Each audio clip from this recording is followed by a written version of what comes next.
যদি ভালো হয়ে যায় আমি 1 মাস পরে আইরা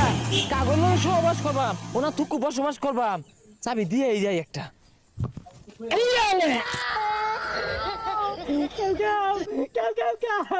এ সভ্য না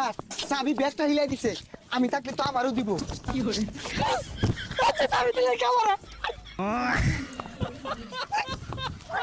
সারি দে কইতাছি এই বক্ত তুই কই যাস বাসা মাইরা লো বাসা স্যার সারি দে লাগু বদ নাই আবার যদি চাবি দিয়ে রাখছস গাড্ডা বড় হেলিয়া ধরতে যা এত যত্ন করে চাবি দে তারপর আমার মা রে বেইমান আচ্ছা কান্দিস না লগি বাস না ওয়ালাইকুম আসসালাম কি রে মুন্সি সাজা গেছস একবারে না আরে স্যারটা কেডা সালাম মারে এ বেড়া মুন্সি গেছস গা সালাম নেস তুই সালাম নিলি কে কি রে তোরা তো বালা মনে করছিলাম শয়তানকে লগে শয়তানের লোক কই যাস রাত গাইদের